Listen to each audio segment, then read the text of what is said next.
Hello दोस्तों, स्वागत है आपका।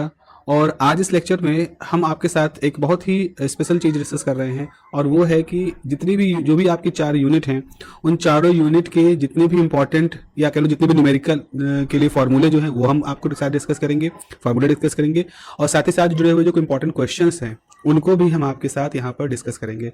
सो इस वीडियो के बाद आपके पास सारे न्यूमेरिकल्स के लिए फार्मूले आ जाएंगे और इंपॉर्टेंट क्वेश्चन जो हर यूनिट से बन सकते हैं वो आपके पास आ जाएंगे। ठीक है, सबसे पहले शुरुआत करते हैं इलेक्ट्रोमैग्नेटिक थ्योरी से, जिसमें सबसे ज़्यादा प्रॉब्लम रहती है बच्चों की। सर इसके साथ क्या है, थोड़ा सा ज़्यादा कंसेप्चुअल है और थोड़ा सा ज़्यादा फिजिक्स के व्यवहार वाला ये आपका सब्जेक्ट है इलेक्ट्रोमैग्नेटिक थ्योरी, है ना। फिजिक्स मैथमेटिक्स का बहुत सारा फ्लेवर आता है, तो इसलिए थोड़ा सा शायद इनकम्फर्टेबल रहता है। जैसे इसमें एक क्वेश्चन पूछते हैं कि right the Maxwell's equation for the free space के लिए और कंडक्टिंग मीडियम, डाइलेक्ट्रिक मीडियम के लिए। आपको ये नोट्स आपको डिस्क्रिप्शन में लिंक रहेगा, वहां से आप इसको डाउनलोड कर सकते हैं। प्रिंटेबल वर्जन हम आपके लिए शेयर कर रहे हैं, मतलब जिसको आप प्रिंट करा सकते हैं, वाइट बैकग्राउंड के साथ रहेगा। उसमें कुछ आपको जो प्लेलिस्ट है इस चैनल पे, उस प्लेलिस्ट में ये सारी चीज़ें बहुत डिटेल में डिस्कस की गई, एक नहीं दो बार डिस्कस की गई हैं। तो आपको प्लेलिस्ट का भी लिंक रहेगा, वहां से आप देख सकते हैं। और एक बार जरूर जाके देखिएगा उन वीडियोस को, तो डेफिनेटली आपको उसका फायदा मिलेगा। आप ये मत सोचिएगा कि आपको 1 घंटे में सब कुछ पढ़ना है, नहीं। फिजिक्स है, आपको समय देना पड़ेगा। समय दोगे तो ही नंबर मिलेंगे। समय दो नंबर लो वाला यहाँ हिसाब रहता है। जितना समय दोगे उतने अच्छे आप इसके एक्सपर्ट बनोगे और उतनी अच्छे आपके आंसर की क्वालिटी होगी। तो यहाँ पे सब कुछ दिया है। जैसे राइट द मैक्सवेल्स इक्वेशन क्या होती है, फ्री स्पेस में और कंडक्टिंग मीडियम में और डाइलेक्ट्रिक मीडियम में कैसे कैसे उनमें बदलाव होते लिखा जा सकता है, वो सब कुछ आपको वहां पर मिलेगा। उसी में ही जब फोर्थ मैक्सवेल इक्वेशन देखोगे तो वो फोर्थ मैक्सवेल इक्वेशन मॉडिफिकेशन होता है, और मॉडिफिकेशन के लिए हम क्या इस्तेमाल करते हैं, डिस्प्लेसमेंट करंट के टर्म को इस्तेमाल करते हैं। सवाल आता है कि भैया डिस्प्लेसमेंट करंट टर्म होता क्या है और इसकी सिग्निफिकेंस क्या है। तो इसकी सिग्निफिकेंस भी बहुत ही डिटेल में आपको डिस्कस किया गया, हर तरह के लॉजिक के साथ डिस्कस किया गया। आप जरूर उसको वहां पर देख लीजिएगा। क्वेश्चन पूछा जाता है डिराइव करिए। क्वेश्चन बहुत इंपॉर्टेंट क्वेश्चन है।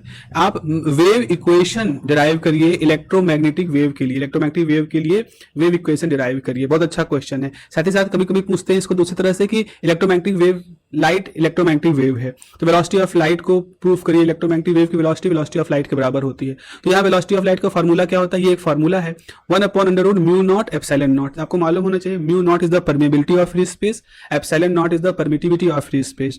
इसकी वैल्यू 3×8 होती है। ये भी बहुत ही अच्छे तरीके से आपको वीडियोज में मिल जाएंगे। उसके बाद एक क्वेश्चन होता है show that the electromagnetic wave is transverse in nature. This is very important question. खास तौर पर इस बार जो आपका सेमेस्टर एग्जाम देने जा रहे हैं उसमें इस क्वेश्चन को जरूर से आप तैयार करके जाइएगा। ट्रिकी क्वेश्चन है, कर ले जाओगे पूरे नंबर मिलेंगे, मतलब इंप्रेस हो जाने वाला ये क्वेश्चन होता है। अगर इसको कोई भी पेपर में आया है और बच्चे अगर इसको अटेम्प्ट करके अच्छे से लिख जाते हैं तो बहुत अच्छा इंप्रेशन आता है कि ये सिंसियर बच्चा है। और इस थॉट का, इस बायसिंग का बहुत बड़ा फर्क पड़ता है। मतलब चूंकि मैनुअल कॉपी चेक हो रही होती है तो टीचर की मनोदशा का एक बहुत बड़ा असर पड़ता है। वो आपके राइटिंग में भी आपको नंबर दे रहा है, बढ़ा के थोड़ा नंबर दे रहा है, मतलब थोड़ा सा जनरस होकर, थोड़ा दयालु होकर के वो दे रहा है। अच्छा, उसके बाद जैसे define the characteristic impedance of the electromagnetic wave. Electromagnetic wave का कैरेक्टरिस्टिक इंपीडेंस क्या होता है। अब ये जो क्वेश्चन है, ये ऐसा क्वेश्चन है जो कि न्यूमेरिकल में इसमें बहुत सारा हिसाब किताब बनता है, न्यूमेरिकल इसमें बहुत सारे बनते हैं। ठीक है, इसको आप एक बार जरूर देख लीजिएगा। ओके, इसके बाद फिर आपके पास जैसे ये है कि कैरेक्टरिस्टिक इंपीडेंस है, तो कैरेक्टरिस्टिक इंपीडेंस की वैल्यू 377 ओम होती है। प्रूफ करो, आप प्रूफ कर दीजिएगा। ये बहुत अच्छा क्वेश्चन यहाँ बनता है। इसके बाद एक अच्छा क्वेश्चन यहाँ पे है कि द टोटल, आप ये प्रूफ करिए कि टोटल एनर्जी डेंसिटी जो इलेक्ट्रोमैग्नेटिक वेव की होती है वो असल में इलेक्ट्रोस्टैटिक एनर्जी डेंसिटी यानी कि यूई और मैग्नेटोस्टैटिक एनर्जी डेंसिटी के सम के बराबर होती है। ये फॉर्मूला भी है और ये डेरिवेशन के रूप में भी इंपॉर्टेंट फॉर्मूला है। अगर ये देख लीजिएगा पिछले साल आया है तो ये साल नहीं आएगा, ये ऐसा अल्टरनेट रखते हैं। उसके बाद पॉइंटिंग वेक्टर कैसे लिखा जाता है, इस फार्मूले को आप जरूर याद कर लीजिएगा। इस फार्मूले पर न्यूमेरिकल बनते हैं। और एक और फार्मूला होता है जहां पर total electromagnetic energy density, velocity of light और एस के बीच में रिलेशन होता है। तो हमें मालूम होना चाहिए एस की डायरेक्शन वही होती है जो इलेक्ट्रोमैग्नेटिक वेव के चलने की डायरेक्शन होती है। तो अगर एन कैप इलेक्ट्रोमैग्नेटिक वेव के चलने की डायरेक्शन है तो जो वेक्टर एस है उसकी डायरेक्शन भी वही होगी, सेम होगी। तो इस तरह का फॉर्मूला भी आपसे पूछा जा सकता है। आखिर आएंगे तो अब एक सेक्शन ऐसा होता है जहां हम ये मानते हैं कि हमारी इलेक्ट्रोमैग्नेटिक वेव जो है अब वो किसी कंडक्टिंग मीडियम के अंदर चलना शुरू हो गई। हम ये मानते हैं कोई कंडक्टिंग मीडियम है जिसकी कंडक्टिविटी सिग्मा है, तो इस सिग्मा के अंदर, इस सिग्मा वाले मीडियम से हमारी लाइट गुजर रही है। तो भाई उसका प्रोपेगेशन कांस्टेंट क्या होगा, फॉर्मूला होगा k is equal to under root mu sigma omega. अब ओमेगा क्या है, ओमेगा जो इलेक्ट्रोमैग्नेटिक वेव है उसकी फ्रीक्वेंसी है, 2 पाई f से आप ओमेगा निकाल सकते हो। ये कंडक्टिविटी है और ये उस मीडियम की, उस कंडक्टिंग मीडियम की परमिएबिलिटी है। परमिएबिलिटी का मतलब होता है उसकी मैग्नेटिक प्रॉपर्टी को रिप्रेजेंट करने वाला एक टर्म है। तो ये फार्मूला थोड़े ट्रिकी फार्मूले होते हैं, इनको आप कहीं लिख लीजिएगा, इस नोट्स को अच्छी तरह से अपने पास प्रिंट करा के रख लीजिएगा। ये k जो होता है ये हो गया under root mu sigma omega. अगर हम कहें कि जो हमारी फेज वेलोसिटी है या हमारी जो वेव कंडक्टिंग मीडियम के अंदर जा रही है उसकी वेलोसिटी कितनी होगी, तो वो होगा ओमेगा अपॉन म्यू सिग्मा। आप देखो म्यू ओमेगा सिग्मा ये k हो गया अंडर रूट के साथ। अगर हमने ओमेगा को ऊपर रखिया बाकी को नीचे ले लिया तो v हो गया। अब अगर पूछा जाता है कैरेक्टरिस्टिक इंपीडेंस क्या होता है, तो कैरेक्टरिस्टिक इंपीडेंस क्या होता है, वेलोसिटी यानी कि जो इलेक्ट्रोमैग्नेटिक वेव की वेलोसिटी है और उसको परमिएबिलिटी से मल्टीप्लाई कर दोगे तो आपके पास ये टर्म आ जाएगा। इसके बाद क्या होता है कि इलेक्ट्रोमैग्नेटिक वेव हमारे मीडियम को पूरी तरह से पार नहीं कर पाती है बल्कि कुछ दूरी तक पार करती है। उस दूरी को हम स्किन डेप्थ कहते हैं। स्किन डेप्थ की वैल्यू क्या होती है, 2 अपॉन सिग्मा ओमेगा म्यू। तो जो k है सिग्मा ओमेगा म्यू वही यहां पर आ गया सिग्मा ओमेगा म्यू। तो ये हो जाएगा अंडर रूट 2 बाई k भी लिख सकते हो, जो कि k की वैल्यू क्या होती है, सिग्मा ओमेगा म्यू होती है। ठीक है ना, सिग्मा म्यू ओमेगा होती है, ये होता है। उसके बाद दो और वहां पे टर्म होते हैं कि कंटिन्यूटी इक्वेशन क्या है, तो चार्ज कंजर्वेशन लॉ के साथ जुड़ी हुई कंटिन्यूटी इक्वेशन है जिसका ये फॉर्मूला है। और वेक्टर फॉर्म में अगर ओम्स लॉ को लिखोगे तो वो करंट डेंसिटी इलेक्ट्रिक फील्ड के बीच का एक रिलेशन है, कंडक्टिविटी के टर्म में आता है। तो ये आपका ओम्स लॉ है। इतना आपके न्यूमेरिकल्स के लिए इन फॉर्मूले से ऊपर आपके पास बीटेक के लेवल पर कुछ नहीं आने वाला है। लेजर एंड ऑप्टिकल फाइबर की यूनिट है, उसमें आपसे आइंस्टीन कोफिशिएंट के बारे में थ्योरेटिकल क्वेश्चन पूछते हैं और पूछते हैं कि उनके बीच में रिलेशन सेट करो। तो आपको ये रिलेशन वैसे भी याद होना चाहिए कि जो A21 और B21 है उसमें इस तरह का 8 pi h nu cube by C cube का रिलेशन होता है और B12 B21 को हम थर्मल इक्विलिब्रियम कंडीशन में सेम मानते हैं। ये दो आइंस्टीन कोफिशिएंट है। आइंस्टीन कोफिशिएंट जब आप निकाल रहे होते हो तो वहां पर एक बोल्ट्जमैन रिलेशन पढ़ते हो, बोल्ट्जमैन फार्मूला, जो कि किसी मान लो एक एनर्जी लेवल है जिसकी वैल्यू E1 है, इसमें नंबर ऑफ पार्टिकल N1 है, तो फार्मूला क्या होता है, N1 प्रोपोर्शनल टू E की power minus E1 by Boltzmann constant into temperature of system. तो इसी फार्मूले से अगर हमारे पास दो एनर्जी स्टेट है N1 और एक दूसरी एनर्जी स्टेट है E2 जिसकी एनर्जी वैल्यू है E2 और उसमें नंबर ऑफ पार्टिकल N2 है, तो N1 बाई N2 पॉपुलेशन का जो डिफरेंस रेशियो होगा वो आपका ये फार्मूला होगा E2 माइनस E1। क्योंकि यहाँ माइनस गायब हुआ है इसलिए E2 पहले आ गया, E1 बाद में हुआ है। ओके, आपने प्लांक का फार्मूला पढ़ा है जिसमें ये होता है कि जो एनर्जी है या ये आपका आइंस्टीन का प्लांक फार्मूला जो आइंस्टीन ने यूज किया था फोटोन कॉन्सेप्ट को समझाने के लिए। तो अगर एनर्जी ऑफ फोटोन E है और वेव की फ्रीक्वेंसी न्यू है तो E equal to H nu उसकी वैल्यू होती है। अगर n नंबर ऑफ फोटोन है, टोटल एनर्जी कितनी हो जाएगी, n time H nu, nu बराबर c बाई लेमडा होता है। तो आपके पास ये फॉर्मूला आ जाएगा जिसपे सीधे क्वेश्चन पूछे जाते हैं। मान लो आपसे कहा गया कि लेजर पल्स है। अब लेजर पल्स जो है वो बहुत सारे फोटोनों से मिलकर बनी है। एक फोटोन की एनर्जी कितनी E, कितने इसके अंदर फोटोन है N, तो अगर आप N को E से मल्टीप्लाई कर दोगे तो इस पूरे पल्स की जो टोटल एनर्जी वो निकल आएगी। तो वही लिखा है total energy of laser pulse is equal to energy of single photon multiplied by total number of photon in the laser pulse. ठीक है, सिंपल तरीके से आपके पास ये निकल आएगा। बस यही फॉर्मूले हैं आपके पास जो लेजर के लिए हैं। फाइबर ऑप्टिक्स की बात करें तो इसमें कुछ फॉर्मूले आपके पास ज्यादा आ जाते हैं। जैसे मान लो एक वेव है जो कि किसी मीडियम म्यू1 जो कि कांच है, मान लो डेंसर मीडियम है, और एक दूसरा मीडियम है म्यू2 रिफ्रैक्टिव इंडेक्स का, मान लो पानी है या हवा है, उसमें जा रही है। तो लाइट जब भी रेयर मीडियम में जाती है तो वो जो नॉर्मल है या आपका नॉर्मल है, नॉर्मल से दूर हटती है। तो दूर हटेगी तो एंगल बनाएगी θ2, पहले उसका एंगल θ1 था। तो स्नेल ने बहुत साल पहले, बहुत मतलब शताब्दी हो गई है, एक रूल बनाया था कि अगर आप किसी मीडियम का रिफ्रैक्टिव इंडेक्स और उस मीडियम में जो एंगल बन रहा है उसके साइन को प्रोडक्ट लोगे और वो दूसरे मीडियम में म्यू2 और उसमें जो एंगल बन रहा है θ2 उसका प्रोडक्ट लोगे, दोनों बराबर होंगे। तो देखो यहाँ पर जहां रिफ्रैक्टिव इंडेक्स ज्यादा है वहां θ1 कम है, जहां रिफ्रैक्टिव इंडेक्स कम है वहां θ1 ज्यादा है। इस तरह से कि थीटा की साइन वैल्यू और रिफ्रैक्टिव इंडेक्स का प्रोडक्ट सेम रहेगा। यहीं से हमारे पास स्नेल्स लॉ निकल के आता है जो कहता है कि ratio of the incidence angle upon sine of the incidence angle ratio of the sine of the refractive index is equal to relative ratio of the refractive indexes of the two medium. तो म्यू2 by म्यू1 हो जाएगा। अब यहां से हमारे पास एक formula निकल के आता है जिसे कहते हैं क्रिटिकल एंगल का फॉर्मूला। तो अगर जब लाइट दूसरे मीडियम में जा रही है म्यू2 में और मान लो θ2 की वैल्यू 90 डिग्री हो जाए तो ऐसी स्थिति में θ1 की डिग्री को हम क्या कहेंगे, क्रिटिकल एंगल। तो अगर आपने इस फॉर्मूले के अंदर θ1 को 90 डिग्री रख लोगे तो साइन थीटा 1 हो जाएगा, और आपका नहीं सॉरी साइन थीटा 2 रखोगे तो ये तो साइन थीटा 2 मतलब साइन 90 डिग्री तो 1 हो जाएगा, और आपका थीटा 1 थीटा सी हो जाएगा, तो साइन थीटा सी बराबर हो जाएगा म्यू 2 माई म्यू 1।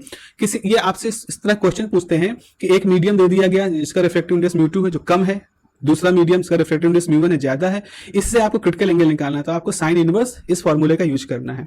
ऐसे ही आपके पास यहां पर देखो ये एक ऑप्टिकल फाइबर दिख रहा है जिसका बीच में ग्रीन पोर्शन है, ये आपका कोर है, लाइट को इसमें जाना है। क्लैडिंग क्या होता है, वो टोटल रिफ्लेक्शन कराता है, तो आपके पास कोर का रिफ्रैक्टिव इंडेक्स म्यू 1 है जो कि ज्यादा होगा, क्लैडिंग का रिफ्रैक्टिव इंडेक्स म्यू 2 जो कि कम होगा, और जहां से लाइट एंटर कर रही है वहां का रिफ्रैक्टिव इंडेक्स म्यू 0 है इस मीडियम का। अब ये मीडियम वाटर भी हो सकता है, ये मीडियम एयर भी हो सकता है, या कुछ भी हो सकता है। तो अब ऐसी स्थिति में आपसे एक और टर्म पूछा जाता है जिसे हम कहते हैं एक्सेप्टेंस एंगल। एक्सेप्टेंस एंगल मतलब वो एंगल जिस एंगल पे अगर हम लाइट को अपने ऑप्टिकल फाइबर के अंदर भेजें तो लाइट इस ऑप्टिकल फाइबर के अंदर आराम से चलती चली जाएगी, बाहर लॉस नहीं होगी, तो वो एक्सेप्ट हो जाएगी, इसलिए उसको एक्सेप्टेंस एंगल कहते हैं। इसका फॉर्मूला क्या होता है, अंडर रूट कोर के रिफ्रैक्टिव इंडेक्स का स्क्वायर माइनस क्लैडिंग के रिफ्रैक्टिव इंडेक्स का square divided by mu naught, यानी कि इस मीडियम का। अगर ये मीडियम एयर है तो यहाँ म्यू नॉट की वैल्यू 1 हो जाएगी, तो उस स्थिति में आपके पास जो एक्सेप्टेंस एंगल है वो simple refractive index of core के square minus refractive index of cladding के स्क्वायर के और फिर स्क्वायर रूट के बराबर होगा। हर जो मीडियम होता है, जो ऑप्टिकल फाइबर जो होता है, इसकी लाइट गैदरिंग प्रॉपर्टी होती है, मतलब कितनी लाइट इकट्ठा कर लेता है, जिसको हम न्यूमेरिकल अपर्चर कहते हैं। तो न्यूमेरिकल अपर्चर क्या होता है, म्यू नॉट साइन थीटा ए। तो अब आप यहां पे देखोगे म्यू नॉट यहां पे होगा, म्यू नॉट कैंसिल हो गया, तो न्यूमेरिकल अपर्चर हो गया under mu 1 square minus mu 2 square. Simple आपके पास ये वैल्यू आ गई। तो आप यहां पे देख रहे हो कि sine theta A is basically numerical aperture. देखो यहां न्यूमेरिकल अपर्चर की ये वैल्यू है और यहां न्यूमेरिकल अपर्चर की वैल्यू आ गई है। एक नॉर्मलाइज फ्रीक्वेंसी जो कि पैरामीटर की तरह से इस्तेमाल होता है ऑप्टिकल फाइबर के लिए, उसकी वैल्यू इसको वी नंबर कहते हैं। वो होता है कि अगर आपके पास ऑप्टिकल फाइबर है, उसका जो कोर है, उस कोर का रेडियस अगर ए है तो 2 पाई ए अपॉन एन, लेमडा, लेमडा क्या है, जो लाइट भेज रहे हो उसकी वेवलेंथ।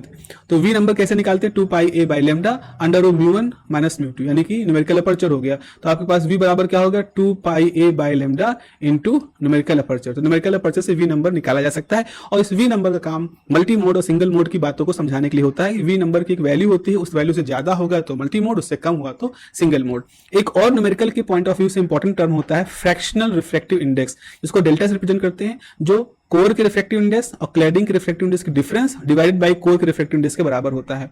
तो न्यूमेरिकल अपर्चर को अगर हम लिखना चाहें तो mu 1 time under root 2 time delta लिख सकते हैं। ये बस एक नया तरीका है लिखने का न्यूमेरिकल अपर्चर को। वेव ऑप्टिक्स में हमारे पास इंटरफेरेंस में थिन फिल्म इंटरफेरेंस है, न्यूटन रिंग है, वेज शेप फिल्म है, उसके बाद डिफ्रैक्शन है हमारे पास। तो ये दो टॉपिक हमारे वेव ऑप्टिक्स में है। वेव ऑप्टिक्स में हम शुरुआत करते हैं पैरेलल थिन फिल्म के लिए। पैरेलल थिन फिल्म जो होती है, अगर मान लो एक पैरेलल थिन फिल्म का रिफ्रैक्टिव इंडेक्स म्यू है, तो उसमें से रिफ्लेक्शन हो रहा है, मतलब ऐसा हो रहा है कि इसे पैरेलल फिल्म है। आपके पास क्या हो रहा है, लाइट यहां से आ रही है, अब लाइट क्या हो रही है, रिफ्लेक्ट भी हो रही है, फिर वापस चली गई, नीचे सर्फेस रिफ्लेक्ट हुई, कुछ लाइट वापस चली गई, फिर ये वापस रिफ्लेक्ट हुई, यहां से ट्रांसमिट हो गई। तो ये जो हिस्सा है आप देख रहे हो, ये ट्रांसमिट हो रहा है और ये हिस्सा रिफ्लेक्टेड हो रहा है। तो जो रे रिफ्लेक्ट हो रही है वो भी इंटरफेयर करेंगी, जो ट्रांसमिट हो रही है वो भी इंटरफेयर करेंगी। तो आपके सिलेबस में दोनों तरह की सिचुएशन के बारे में एक डिस्कशन होता है।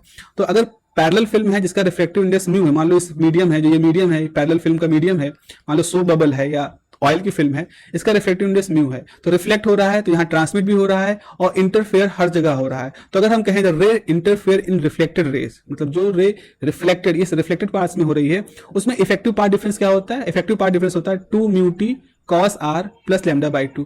टी इसकी थिकनेस है, म्यू इसका रिफ्रैक्टिव इंडेक्स है, कॉर एंगल आर जो है एंगल ऑफ रिफ्रैक्शन है। लेमडा बाई 2 ऐड क्यों होता है, इसे कहते हैं स्नेल्स लॉ। ये एक तरह से स्टोक लॉ होता है। स्टोक लॉ कहता है जब भी कोई लाइट किसी डेंसर मीडियम से टकरा के वापस उसी मीडियम में चलती है, रिफ्लेक्ट हो जाती है, तो उसमें पाई का फेज डिफरेंस हो जाता है, या कहो लेमडा बाई 2 का पार्ट डिफरेंस आ जाता है। इसी स्टोक लॉ के लिए हमने यहाँ लेमडा बाई 2 को ऐड किया है।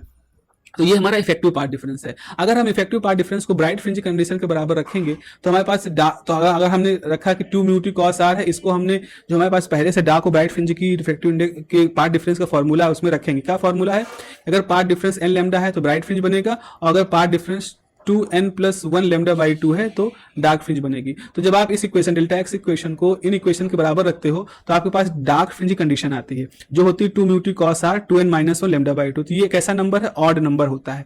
और अगर हम उसको उसी को ही ब्राइट फ्रिंज के लिए रखते हैं तो याद है 2 mu T cos r equal to N lambda. याद रखिएगा ये रिफ्लेक्टेड केस में है, ये डार्क फ्रिंज कंडीशन, और ये ब्राइट फ्रिंज कंडीशन किसके लिए है, रिफ्लेक्टेड रेज के लिए। इसी तरह से अगर हम ट्रांसमिटेड रे के लिए अपना इफेक्टिव पार्ट डिफरेंस निकालें तो आप देखोगे यहाँ effective path difference delta x क्या होता है 2 म्यू टी कॉस आर। यहाँ पर लैम्डा बाई 2 का टर्म हमने ऐड नहीं किया है क्योंकि यहाँ स्टोक लॉ नहीं काम करेगा। स्टोक लॉ हमेशा रिफ्लेक्शन पे काम करता है डेंसर बाउंड्री से, जो कि ट्रांसमिटेड रे है, सारी लाइट ट्रांसमिट होती चली आ रही है, तो यहाँ पर रिफ्लेक्टेड कोई कैसी बात ही नहीं हुई, तो लैम्डा बाई 2 ऐड नहीं करोगे। ऐसी स्थिति में डार्क फ्रिंज कंडीशन क्या हो जाएगी 2 mu T odd number lambda by 2, और ब्राइट फ्रिंज कंडीशन क्या हो जाएगी 2 म्यू टी एन लैम्डा। अब जरा देखो रिफ्लेक्टेड में जो डार्क फ्रिंज कंडीशन है वही ट्रांसमिटेड में ब्राइट की है, रिफ्लेक्टेड में जो ब्राइट फ्रिंज कंडीशन है वही ट्रांसमिटेड में डार्क की है, यानी कि एक तरह से क्रॉस सा रिलेशन यहाँ पर दिख रहा है, और इस रिलेशन को हम कहते हैं कि ये दोनों एक दूसरे के कॉम्प्लीमेंट्री हैं। क्यों कॉम्प्लीमेंट्री कहते हैं इसका बहुत डिटेल में डिस्कशन आपको डिटेल वीडियो जो है हमारे चैनल पे उस पर आपको मिल जाएगा। तो इस तरह से हम एक स्टेटमेंट लिख सकते हैं कि the interference pattern in reflected and transmitted portions of are complementary to each other. Wedge shape की बात करें तो वेज शेप में क्या है बच्चों, वेज शेप में क्या होता है पैरेलल फिल्म नहीं होती है, बल्कि जो पैरेलल फिल्म होती है वो थीटा एंगल पे मिल रही होती है आपस में, तो थीटा एंगल पे यहाँ मिल रही है। ऐसे में जो इफेक्टिव पार्ट डिफरेंस होता है डेल्टा एक्स की वैल्यू होती है 2 म्यू टी कॉस आर, और थीटा जुड़ जाता है, तो जो एंगल ऑफ जो प्रिज्म है वो भी, एंगल ऑफ जो फिल्म है वो भी जुड़ जाएगा, और लैम्डा बाई 2 जुड़ रहा है क्योंकि हम रिफ्लेक्टेड की बात कर रहे हैं, तो रिफ्लेक्टेड केस में स्टोक लॉ के हिसाब से लैम्डा बाई 2 ऐड होगा। इतना याद कर लो, इतना काफी है। उसके बाद इसी जो ये वेज शेप फिल्म इसका एक एक्सपेरिमेंट होता है, इस पे एक एप्लीकेशन है न्यूटन्स रिंग। तो डार्क रिंग के लिए, डार्क रिंग में देखा गया कि डार्क रिंग की डायमीटर जो है वो √n होता है। तो यहाँ पर प्रूफ करने को आता है कि प्रूफ करिए diameter of the dark ring in Newton ring experiment is proportional to the square root of the natural number. n natural number है, उसके स्क्वायर रूट के प्रोपोर्शनल है। ब्राइट फ्रिंज के लिए क्या है, वो ऑड नंबर के प्रोपोर्शनल होता है स्क्वायर रूट के। तो क्वेश्चन पूछा जाता है प्रूफ करिए diameter of the bright fringe in the Newton ring experiment is proportional to the square root of the odd number. ये दोनों बहुत ही जबरदस्त क्वेश्चन है, इनको अच्छी तरह से जरूर तैयार कर लीजिएगा। उसके बाद हम डिफ्लेक्शन की बात करते हैं। डिफ्लेक्शन में क्या होता है, मान लो एक सिंगल स्लिट है, इसकी चौड़ाई मान लीजिए कुछ भी मान ले a है मान लो, तो जब लाइट यहाँ से आती है तो लाइट इस किनारों से टकरा करके डिफ्रेक्ट हो जाती है, अपने ओरिजिनल पाथ से मुड़ जाती है। इसकी वजह से क्या होता है, एक इंटरफेरेंस पैटर्न बनता है, इसका डिटेल वीडियो आपको मिल जाएगा चैनल पे। उसकी एम्पलीट्यूड क्या होता है, वो जो इंटरफेरेंस पैटर्न बन रहा है उसका एम्पलीट्यूड क्या होता है, उसका एम्पलीट्यूड होता है r is equal to a is the total amplitude time sine alpha by alpha. Now what is alpha, alpha is equal to pi a sine theta by lambda. Lambda वो light है जो incident कर रही है, उसकी wavelength है, a जो है वो स्लिट की चौड़ाई है, पाई तो पाई ही है, साइन थीटा जो है वो स्ट्रेट पाथ से कितना डेविएशन हुआ है वो होता है, तो ये विड्थ ऑफ स्लिट है a। और अगर हम कहें जो इंटरफेरेंस पैटर्न बन रहा है उसमें सेंट्रल सबसे चमकीली पट्टी होती है, इसको सेंट्रल मैक्सिमा कहते हैं, उसी कंडीशन क्या है, उसी कंडीशन है अल्फा बराबर 0। ओके, उसके बाद मिनिमा जो बन रहा है उसी कंडीशन क्या है, a sine theta is equal to कोई इंटीजर है m टाइम लैम्डा। उसके बाद जो सेकेंडरी मैक्सिमम बनने उनकी कंडीशन क्या होती है, उनकी कंडीशन होती है alpha is equal to 10 alpha. तो जहां अल्फा बराबर 0 सेंट्रल ब्राइट फ्रिंज की है, वहां alpha is equal to 10 alpha जो है वो सेकेंडरी मैक्सिमा की है। अब इसको ये ट्रांसडेंट इक्वेशन होती है, इसको ग्राफिकल मेथड से सॉल्व करते हैं, अगेन बहुत डिटेल में समझाया गया है। वहां से हमारे पास अल्फा की वैल्यू आती है 3 pi by 2, 5 pi by 2, 7 pi by 2। इसका मतलब है कि जब आपकी अल्फा की value 3 by 2, 5 pi by 2, 7 pi by 2 होगा, उस समय सेकेंडरी मैक्सिमा बनेगा। तो ये first secondary maxima, second secondary maxima, third secondary maxima, इस तरह कंडीशन यहाँ पर बनती है। अब क्या होता है सेंट्रल, अब देखो ये जो मैक्सिमा होती है इनकी इंटेंसिटी सेंट्रल मैक्सिमा से बहुत कम होती है। कितनी कम होती है, उसका रेशियो अगर सेंट्रल मैक्सिमा की इंटेंसिटी 1 माने तो फर्स्ट सेकेंडरी मैक्सिमा की इंटेंसिटी 4/9 पाई स्क्वायर होगा, फिर सेकंड सेकेंडरी मैक्सिमा की 4/25 पाई बाई स्क्वायर होगा, 4/49 pi by square. Again this is very detail discussion में है हमारे। डबल स्लिट में क्या होता है, फॉर डबल स्लिट के केस में आप देखते हो डिफ्रेक्शन पैटर्न इंटेंसिटी के लिए तो होता है I is equal to 4a square sine alpha by alpha whole square cos square beta. आप देखो डबल स्लिट है, दो स्लिट है, एक स्लिट ऐसे है, एक स्लिट ऐसे है, तो स्लिट नंबर 1 स्लिट नंबर 2, तो ये दोनों स्लिटों से पहले डिफ्लेक्शन भी हो रहा है, फिर उन डिफ्लेक्टेड वेव में इंटरफेरेंस भी हो रहा है। तो देखो यहाँ पहला टर्म है जो साइन अल्फा बाई अल्फा वाला टर्म है, ये दिखा रहा है कि हाँ डिफ्लेक्शन हो रहा है, और जो कॉस स्क्वायर बीटा वाला टर्म है ये दिखाता है कि उनमें इंटरफेरेंस भी हो रहा है। तो आपके पास जो डबल स्लिट इंटरफेरेंस पैटर्न का जो पूरा पैटर्न होता है उसमें डिफ्रेक्शन और इंटरफेरेंस दोनों का ही एक साथ रोल होता है। कंडीशन ऑफ मैक्सिमा क्या होती है, a plus B sine theta is equal to N lambda. Now a और b क्या है, मान लो डबल स्लिट बनाते हैं, तो हमने डबल स्लिट बनाई, स्लिट नंबर 1 ये है, स्लिट नंबर 2 ये है। अब देखो दोनों स्लिट की चौड़ाई e है या a है, इसकी चौड़ाई भी a है, लेकिन इन दोनों स्लिटों के बीच में जो ओपेक हिस्सा है इसकी चौड़ाई कितनी, इसकी b है। तो अगर आप a प्लस बी लोगे ये पूरा, तो ये पूरा हिस्सा a प्लस बी होगा, इसको ग्रेटिंग एलिमेंट कहते हैं। तो a plus B sine theta is equal to N lambda. यहाँ a प्लस बी क्या है, sum of the transparent and opaque part, this is also called the, इसको आगे हम जाकर के ग्रेटिंग के केस में पढ़ेंगे, this is called the grating element. Grating element होता है, पर यहाँ पर सिर्फ चूंकि दो ही चीज है, एक a है एक b है, तो यहाँ पर वो सिर्फ दो ओपेक और ट्रांसपेरेंट का सम है। और अगर मिनिमम कंडीशन होगी तो a sine theta is equal to m lambda हो गया। अब m और n इंटीजर है, जो कि अलग अलग हम यहाँ पे यूज कर रहे हैं। अब देखा यह गया है कि जब इंटरफेरेंस डिफ्रेक्शन दोनों एक साथ होता है डबल स्लिट में तो कुछ ऑर्डर मिस हो जाते हैं। तो मिस ऑर्डर के लिए फॉर्मूला क्या होता है, अगर आप ये जो इक्वेशन नंबर मान लो इसको 1 कह दें और इसको इक्वेशन नंबर 2 कह दें, दोनों को डिवाइड कर दोगे तो आपके पास a plus B by A equal to N by M होगा। मान लो स्लिट की चौड़ाई और ओपेक हिस्से की चौड़ाई बराबर है तो ऐसी स्थिति में हो जाएगा 2a by A is equal to N by M. तो ए कैंसिल हो जाएगा तो एन बाई एम बराबर 2 हो जाएगा। तो इसका मतलब है कि आपका सेकेंड, फोर्थ, सिक्स इस तरह के ऑर्डर मिसिंग हो जाएंगे। डिस्पर्सिव पावर की जहां तक बात करें तो डिस्पर्सिव पावर ग्रेटिंग मतलब ग्रेटिंग से लाइट गुजरती है तो ग्रेटिंग कितना लाइट को फैला देती है, उसको डिस्पर्स करने की पावर, जिसको D theta by D lambda से कहते हैं, वो होता है N. N is the order of spectrum.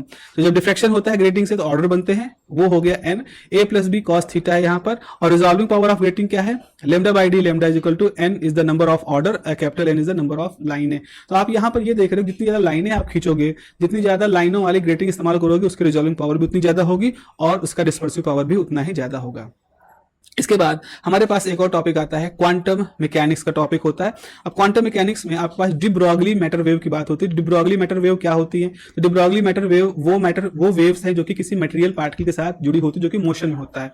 Formula हो गया lambda is equal to H upon P, या पी की जगह पे एमवी रखोगे तो एच अपॉन एमवी, या एमवी की जगह पे आप ये फॉर्मूला लिख सकते हो H upon under root 2me। अगर रिलेटिविस्टिक केस है तो k time k 2m not c square, m not is the rest mass. Detail में डिस्कशन आपको डिटेल वीडियो में मिल जाएगा।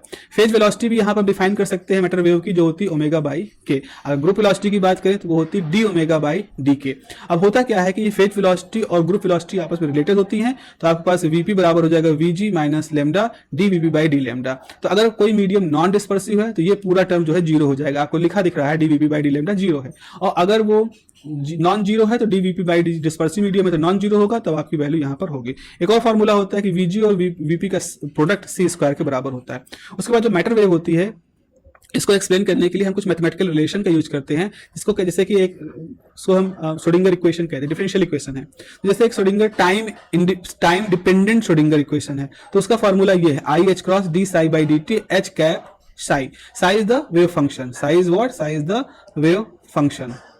और एच कैप की वैल्यू होती है minus H cross square 2m del square plus V. तो इसको हैमिल्टन ऑपरेटर कहते हैं, हैमिल्टोनियन कहते हैं, हैमिल्टोनियन ऑपरेटर कहते हैं। इसी तरह से एक और हमारे पास टर्म आ जाता है जिसे कहते हैं श्रोडिंगर टाइम डिपेंडेंट है। एक हो गया आपके पास टाइम इंडिपेंडेंट इक्वेशन, आपके पास एक और आ जाता है टाइम इंडिपेंडेंट इक्वेशन। वो कैसे होता है, वो ऐसा D two psi by D X square plus 2m by H cross square E minus V psi is equal to zero. ये जो इक्वेशन है इसमें कहीं टाइम का रोल नहीं आ रहा है। हमारा जो साई है वो भी सिर्फ एक्स वाई जेड पे डिपेंड हो रहा है, मान लो एक्स पे ही केवल डिपेंड कर रहा है, फॉर सिंप्लिसिटी वन डायमेंशनल है। तो ऐसी स्थिति में ये हमारी जो इक्वेशन है वो टाइम इंडिपेंडेंट इक्वेशन कहलाती है। बस इतना ही यहाँ पर न्यूमेरिकल के नाम पर, फॉर्मूले के नाम पर क्वांटम मैकेनिक्स में इतना ही कुछ है। एक टॉपिक जो मैंने यहाँ पर अभी नहीं लिखा है वो है सुपर कंडक्टिविटी। सुपर कंडक्टिविटी में बच्चों आपके पास सिर्फ और सिर्फ एक ही फॉर्मूला है जिसपे कि क्वेश्चन आते हैं।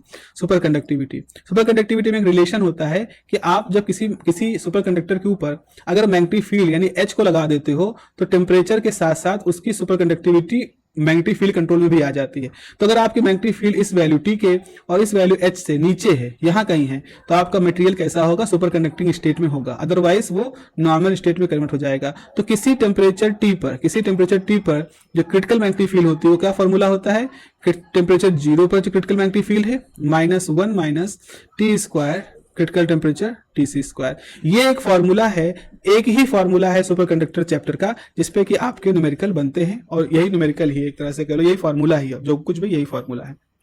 ठीक है, तो इस तरह से आपके पास सुपर कंडक्टिविटी में इस फॉर्मूले को भी देख सकते हैं। अगेन मैं वही बात दोहरा 4 बार कह रहा हूं, ये सारी चीजें डिटेल में आपको वीडियो में प्लेलिस्ट में मिल जाएंगी, जिसके लिए आप डिस्क्रिप्शन चेक कर सकते हैं। So this is all about and you can download this the printable version of this notes from the description box. Have a nice day. Best of luck for your examination. अच्छा करिए और अपना ध्यान रखिए. Have a nice day. Bye bye.